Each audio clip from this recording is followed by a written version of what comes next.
함께 보실 말씀 민수기 28장 11절에서 15절.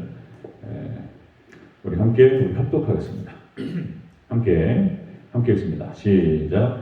초하루에는 숫송아지 2마리와 순양 1마리와 1년 되고 흠없는 순양 7마리로 여호와께 번제를 드리되, 매 숫송아지에는 고운 가루 10분의 3에 기름 섞인 소재와 순양 1마리에는 고운 가루 10분의 2에 기름 섞인 소재와 매 어린 양에는 고운 가루 10분의 1에 기름 섞인 소재를 향기로운 번제로 여호와께 화제를 드릴 것이며, 그 전제는 숫송아지 1마리에 포도주 1흰이요 순양 1마리에 3분의 1 흰이요 어린 양 1마리에 4분의 1 흰이니, 이는 1년 중 매월 초하루의 번제며, 또 상번제와 그 전제 외에 순염소 1마리를 속죄제로 여호와께 드릴 것이니라. 아멘. 네, 인사합니다. 어디 예수님의 은혜 평강이 넘치시기를 축원합니다. 아멘. 오늘 함께 읽으신 민수기 28장 11절에서 15절. 초하루에 드리는 제사 의미. 좀 쉽게 가겠습니다. 초하루에 드리는 제사 의미라는 제목으로 말씀 받겠습니다. 어제 지난 시간에 우리가 살펴봤던 것이 참된 예배 방식 그랬습니다. 참된 예배 방식. 하나님께 예배를 드릴 때는 어떻게 드려야 되는가? 자, 하나님께서 정한 시기에 드리라. 이것은 이제 우리 오늘날로 말하면 공예배 개념으로 바꿀 수 있다. 정한 시간에 하나님께 나간다. 그 다음에 순양을 드린다. 번제로. 그래서 이제 예수님 중심의 말씀 중심의 예배를 드린다. 그 다음 세 번째로 거룩한 곳에서 드리라. 이것은 이제 교회에서 드리는 예배. 이렇게 우리가 적용해 봤습니다. 여러분들 바른 예배로 하나님께 나갈 때 하나님께서 우리를 받으시고 은혜와 축복을 함께 하실 줄로 믿습니다. 이게 딱 정해져 있어요. 이렇게 하라고 말씀하십니다. 자, 오늘은 초하루에 드리는 제사. 초하루에 드리는 제사가 무슨 뜻인가? 이 초하루라고 하는 것은 개역 성경에서 월삭 예배 이렇게 이제 월삭으로 번역을 했는데 이걸 바꿨습니다. 개역 개정역에서. 자, 초하루. 그래서 이것은 매월 첫째 날을 말하는 거예요. 첫째 날. 매월 첫째 날에 하나님께 제사로 나아갔습니다. 하나님께서 그렇게 하라고 그랬어요. 첫째 날에. 자, 그러면 이렇게 첫째 날에 제사를 드리고 예배를 드린다라고 하는 것은 매월 그 달 한 달을 하나님께 온전히 드린다라고 하는 것을 의미합니다. 첫째 딱 시작할 때 하나님께 예배로 시작합니다. 예배로. 그러니까 모든 일에 있어 최우선을 하나님께 예배에 두었다는 것을 볼 수가 있습니다. 월상 예배, 초하루 예배를 드리는 것입니다. 그러니까 벌써 이런 것에서 예배 신앙을 얘기해요. 오직 예배 신앙은 하나님께서 너희가 그렇게 하나님 백성들은 그렇게 나아가야 된다. 이렇게 말씀을 하셨던 거예요. 자, 초하루에 드리는 제사의 의미 한번 보겠습니다. 첫 번째로 초하루에 드리는 의미 월사 우리 11절 같이 읽겠습니다. 11절 시작. 초하루에는 숫송아지 2마리와 순양 1마리와 1년 되고 흠없는 순양 7마리로 여호와께 번제를 드리되. 아멘. 초하루에 드리라. 초하루에. 이 월삭이라고 하는 뜻, 초하루에, 이 초하루라는 뜻이 히브리 원어에서 호데시 이런 표현을 쓰는데, 이게 이제 하다시라고 하는 말에서 유래됐는데요. 하다시, 이게 새롭게 하다는 뜻이에요. 이게 첫째 날 딱 드리는 거예요. 초하루. 이게 이제 새롭게 하다 이런 뜻이에요. 새롭게 하다. 이게 완전히 새롭게 해서 시작하는 것을 의미한다는 것입니다. 자, 그렇게 해서 한 달을 시작할 때 완전히 새로운 마음으로 온전히 하나님께 드린다. 그런 뜻을 가지고 있어요. 그러니까 그냥 성경 전체에서는 다 예배예요. 예배. 이런 것에서 은혜를 좀 받으셔야 돼요. 그러니까 이제 뭐라고 할까요? 이제 말씀이 이렇구나. 이렇게 이제 말씀에서 그동안 해왔던 우리의 전통이라든지 아니면 잘못된 전통을 새롭게 뭐 이렇게 깨닫는다든지, 말씀이 이렇구나. 이러면서 이렇게 이제 은혜 받는 포인트가 달라져야 돼요. 그동안 너무나 많이 잘못됐습니다. 자, 여러분들 1년의 시작을 우리가 어떻게 하죠? 1년 마무리와 1년 시작을 예배로 송구영신 예배 드리잖아요. 그죠? 예, 송구영신 예배. 12월 31일 예, 그렇게 해가지고 이제 그날 하루를 11시 보통 12시 이렇게 해서 한 해를 보내고 새로운 한 해를 맞이하는 예배를. 어떤 교회는 두 번 예배를 두 번을. 그래가지고 이제 마지막으로 이제 송구, 그러니까 이제 한 해를 마무리한다는 차원에서 말씀을 맞춰가지고 한번 예배를 드리고, 목사님이 좀 힘들 수 있겠지만 그렇게 드려요. 또 이제 딱 넘어가는 순간 차 한잔 마시고 바로 그냥 12시 딱 시작되는 순간 바로 예배를 또 드려요. 새해에 대한 또 말씀, 성경 말씀을 딱 맞춰요. 많이 들을수록 좋아요.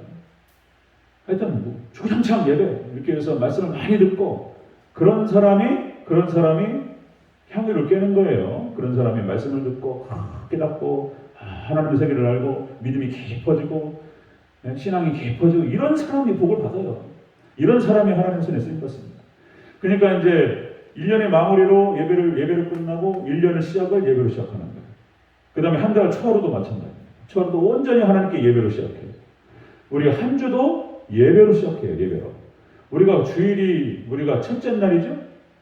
안식일은 창조에 맞췄습니다. 창조에. 그래서 이제 6일 동안 창조하시고 안식일 쉬었어요. 그래서 토요일이 안식일이에요. 그래서 창조에 맞춘 것이 이제 안식일이고, 그 다음에 주일을 맞추는 것이 어디다 맞추죠? 기준이? 부활에 맞추는 거예요. 부활에. 그러니까 이제 금요일 날 돌아가시고 금, 토, 일 3일 만에 살아나셨어요. 그러니까 주일 새벽에 부활하셨어요. 부활이라고 하는 것은 새로운 시작을 의미합니다. 그러니까 이제 주일 첫째 날 온전히 하나님께 드림을 통해서 그 주를 시작하는 거예요. 그러니까 주일날 영적으로 충만히 예배를 통해서 말씀이 공급되고 은혜가 공급되고 은혜가 충만한 상태에서 그렇게 시작하는 거예요. 여러분들, 하나님 백성들은 온전히 은혜로 살아가는 줄로 믿습니다. 은혜가 충전이 돼야 돼요. 은혜가. 기도를 통해서, 말씀을 통해서, 마치 우리 핸드폰 배터리 충전하듯이 아침에 배터리 충전 안 되면 못 쓰잖아요. 그러니까 이렇게 완전히 충전이 돼야지 그 은혜로 죄를 이기고 세상을 이기고 우리가 살아갈 수 있어요. 저도 사람이 다 똑같아요. 이게 기도로 충전이 안 되고 말씀으로 충전이 안 되고 은혜로 충전이 안 되잖아요. 그러면 사람이 달라져요. 저도. 사람 다릅니다. 은혜가 충만할 때 그 사람하고 은혜가 식었을 때 그 사람하고 다른 사람이에요. 무슨 뭐 헐크도 아니고 헐크 그냥 완전히 다른 인격이에요. 다른 인격. 그러니까 역시 우리 하나님 백성들은 철저히 은혜로 살아야 된다는 것입니다. 주일을 시작할 때에도 그렇게 충만히 주일을 온전히 지키고, 그리고 3일째 되는 날 또 한 번 충전하고, 그렇게 만약에 새벽에 계속해서 그냥 예배를 드릴 수 있다면, 계속 충만하게 드릴 수 있다면 그 사람은 진짜 나는 크게 쓰임 받습니다. 그러지 않겠나. 자, 그러니까 이렇게 모든 게 다 예배로 시작됩니다. 우리 하루의 시작 예배는 뭐죠? 새벽 예배. 이게 우리 한국교회의 전통이 돼가지고 이렇게 큰 부흥을 이루고 하나님 지금 쓰시는 거예요. 지금 이게 마지막 때 쓰임받는 교회가 한국교회인 거예요. 한국교회밖에 없어요. 새벽 예배가. 자, 그러니까 1년의 시작을 송구영신 예배로, 그 다음에 한 달 매월 첫째 날 초하루 월상 예배로 하나님께 드리고, 주일날이 매주 주일이 안식일이 첫째 그 주간의 첫째 날인가. 그 다음에 하루의 시작을 새벽 예배로 시작하고 이렇게 가는 것입니다. 그러니까 오직 예배 신앙은 본문에서 또 얘기하고 있습니다. 오직 예배 신앙. 자, 그렇게 해서 초하루에 드리는 제사의 의미가 바로 그것이다. 이것은 모든 일을 예배로 시작하라. 하나님께서 명령하신 거예요. 모든 일 예배로 시작하라. 두 번째 보겠습니다. 초하루에 드리는 제사의 의미 두 번째. 초하루에 드리는 번제물입니다. 번제물의 의미. 자, 12절 같이 읽겠습니다. 시작. 매 수송아지에는 고운 가루 10분의 3의 기름 섞인 소재와 순양 한 마리에는 고운 가루 10분의 2의 기름 섞인 소재와. 아멘. 그러니까 이 수송아지에 막 얘기 나온다. 역시 예수님입니다. 예수님. 자, 그러니까 초하루에 드리는 제물, 번제물의 의미. 예수님이에요. 예수님. 여기 송아지라고 하는 것은 흠없는 수컷을 말하는 것이고요. 여기 고운 가루라고 하는 것은 이것도 예수님을 상징합니다. 그러니까 예수님이 갈아버렸어요. 그냥 하나님께서. 그러니까 이제 이게 완전히 갈아진 거예요. 우리도 갈아져야 돼요. 그냥 갈아져야 돼요. 그러니까 이제 하나님께서 우리가 쓰실 때 어떻게 쓰시냐면, 예쁜 하나님의 뜻이, 우리를 향하신 하나님의 뜻이, 예를 들어서 예쁜 항아리든지 아니면 꽃병이든지 어떤 그릇은 큰 그릇으로 이렇게 만드시기를 원하시겠죠. 이 하나님의 뜻이 우리 각자에게 향하신 하나님의 뜻이 더 달라요. 그런데 자, 예쁜 꽃병을 만들려고 그러셨는데 하나님의 뜻이 계획이, 그런데 이상하게 만들어진단 말이에요. 이상하게 요강단지가 된다든지 아니면 뭐 그냥 자기는 작은 종지에 만족한다든지, 그럼 하나님께서 허락 안 하세요. 그럼 어떤 일이 벌어지느냐? 깨버려요, 하나님께서. 그럼 깰 때는 바싹 깨져버리면 얼마나 아픕니까? 인생 깨진다니까요. 하나님 뜻에 핀트가 안 맞았다. 그러면 깨버려요. 그러면 하나님께 깨는데 끝나는 게 아니라 어떻게 하신다고요? 가루로 만들어버려요. 가루. 빻아가지고 가루로 만들어버려요. 그냥. 인생이 가루 돼버려요. 그냥. 그럼 슬플 것 같죠? 근데 그게 축복이에요. 다시 만들어. 그래가지고 그 가루 된 걸 다시 물 넣고 말씀 집어넣어가지고 다시 빚어가지고 꽃병 만듭니다. 하나님께서. 그게 축복인 줄로 믿습니다. 하나님 손에 붙들려가지고 박살나는 게 그게 축복이에요. 그럼 꽃병 나와요. 여기서 쫙 보시면 나옵니다. 옛날 간장종지에서 꽃병 나오고요. 아니면 뭐 조그마한 그릇에서 요강단지에서 이제 큰 그릇 나오고요. 깨가지고 빻아가지고 다시 만들어버려요. 그게 축복이다. 자, 그러니까 이제 이렇게 가루가 예수님을 상징하고요. 그래서 우리 하나님께서는 가루가 돼야 된다. 자, 여러분들 예수님 아니면 예배가 안 돼. 예배가 아닌 거예요. 진리가 없고 예수님이 없으면 예배가 아닌 거예요. 그것은 성경에서 분명히 얘기합니다. 지금 초하루 예배 때 예수님 가루가 나오고 순양이 나와요. 순양이. 자, 여러분들 성경 전체가 다시 말씀드리면 예수님을 말합니다. 그래서 구약 성경은 오실 메시아, 그 다음에 신약 성경은 오신 그리스도, 그 다음에 요한계시록은 다시 오실 예수님, 이걸 얘기하는 거예요. 성경 전체가 예수님을 얘기하고, 그래서 예수님을 지우는 순간 성경이 지워지는 거예요. 기독교는 사라지고 구원도 사라지는 거예요. 사단이 너무나 잘하기 때문에 예수님의 흔적을 지우는 거예요. 종교다원주의라든지 이런 것들이 다 사단이 역사합니다. 여러분, 우리 오직 예수님밖에 없는 줄로 믿습니다. 이렇게 초하루에 드리는 제사 드릴 때 이렇게 모든 일은 예배로 시작된다. 그것을 의미하고요. 두 번째, 모든 예배는 예수님을 통해서 드려진다 라고 하는 것을 의미합니다.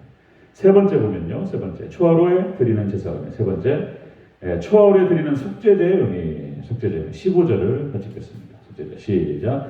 또 상번제와 그 전제 외에 순념소 한 마리를 속죄제로 여호와께 드릴 것이니라. 아멘. 속죄제로 드린다. 초하루에 예배를 드리는데 모든 일의 시작은 예배. 그 예배는 오직 예수님. 그리고 속죄제해야 된다는 것입니다. 그러니까 이것은 뭐를 의미하면은 예수님의 예배는 예수님의 보혈의 피를 붙들고 회개하는 예배가 되어야 된다는 걸 의미하는 거예요. 회개 예배. 그러니까 뭐 개혁주의 제가 그런 말씀을 드리는데, 개혁주의가 다른 게 아니고 회개. 성경으로 개혁한다는 뜻이니까. 성경으로 개혁한다. 성경으로 돌아간다는 게 개혁인 거예요. 뭐 아무데나 막 갖다 쓰는데 그게 개혁이에요. 그게 성경으로 돌아간다, 성경으로 회개한다, 그런 뜻입니다. 그래서 여러분들 모든 일은 회개에서부터 시작됩니다. 회개에서부터. 그래서 하나님 말씀 붙들고 자신을 비추어보고, 그리고 거울에 자신을 비춰보고, 여성들이 꽃단장하고 남자들도 단장을 하듯이 말씀 비춰보고 자신이 잘못된 것들을 고치고, 이런 거예요. 이런 거 말씀밖에 없는 거예요. 말씀밖에. 자, 여러분들 종말 시대가 되다 보니까 믿음이 사라져요. 예배가 형식화됩니다. 예배가 형식화돼요. 저 때도 그랬어요. 제가 80년대, 그러니까 교회가 잘 된다는 시대잖아요. 교회 70년대, 80년대 목사님들이 준비도 별로 안 되셨어요. 신학교만, 그때 당시에는 뭐 목사님도 별로 안 계셨대요. 그러니까 그냥 목사님들이 뭐 신학적으로 말씀이 뭐 얼마나 많이 제대로 준비됐겠습니까? 그런데 목사님이 별로 없었기 때문에 목사님이 개척만 해놓으면 사람들이 막 몰려들었다는 거예요. 얼마나 좋아요. 그때 얼마나 재밌었을까. 그냥 막 100명, 200명, 300명 막 늘어나는 거죠. 그런데 그때도 교회가 잘 될 때도 그런 게 있었어요. 그때도 제가 모교에서 성장하는 과정에서, 그러니까 예배가 형식화되는 그런 경향이 있었습니다. 그러니까 예배가 목적이 아니에요. 하나님 만나서 말씀 듣고 은혜 받고 그게 재밌고 이런 게 아니고, 이제 예배 빨리 끝나고, 설교는 짧을수록 좋고 예배는 짧을수록 좋아. 예배 끝나고 다른 것에 마음이 있어. 다른 것에. 예를 들어서 뭐 성가대 활동하면서 찬양하는 게 좋아. 자기는 찬양단에서 막 찬양하고 뭐 자기 목소리 막 내면서 막 뭐 여기서 취해가지고 이런 게 재밌고, 어떤 분들은 교회에서 이제 교제하는 게 재밌어. 교제하는 게요. 같이 축구하고 탁구 치고 그리고 빨리 예배 끝나고 가가지고 청년들 모여가지고 같이 차 한잔 마시면서 자기가 마음에 있는 자매 얼굴 보고 이런 거에 재밌는 거예요. 이런 거 마음이 거기 있는 거예요. 마음이. 그러니까 그냥 교회가 동호회가 되고요. 그냥 계모임이 되고. 그러니까 파가 생겨 친한 사람 친한 애들끼리 또 끼리끼리 모여가지고 또 여기서 또 서로 또 이렇게 또 험담을 해요. 또 이게 교회에서 이게 교회가 이렇게 형식적으로 흐르고 예배가 형식적으로 흐르고 이런 게 좋죠. 이제 은혜 받고 은혜 나누고 너무 좋아요. 그런데 이런 것보다 우리가 이제 체질을 바꿔버려야 돼. 체질을요. 예배드리고 말씀에서 하나 깨닫는 거 거기에 재밌고 이런 게 있었구나. 그러면서 이제 하나씩 늘어가고 이렇게 말씀에 대한 지식과 깨달음이 늘어가고 뭐 이런 게 재밌고 그 말씀 듣고 기도하고 은혜 받고 막 이게 재밌고 이런 거 체질을 바꿔야 됩니다. 자, 말씀 정리하겠습니다. 자, 회개입니다. 회개. 계시록 22장 14절 두루마리를 빠는 신앙 그리고 목욕한 자는 손발을 씻는 신앙 예수님께서 말씀하셨습니다. 자, 초하루에 드리는 제사 의미 첫 번째 모든 일은 예배로 시작됩니다. 모든 일은 예배로 시작된다는 것을 의미하고요. 두 번째로 모든 예배는 예수님을 통해서 드려진다. 그 다음에 세 번째 역시 예수님의 그 보혈의 피를 통해서 하나님께서 받으신다. 오늘 본문에도 오직 예배 신앙, 오직 예수님 신앙이 잘 녹아져 있는 것을 볼 수 있습니다. 여러분들 예배로 예수님 붙들고 은혜 가운데 승리하시는 저와 여러분 되시기를 축원합니다. 아멘. 기도하겠습니다.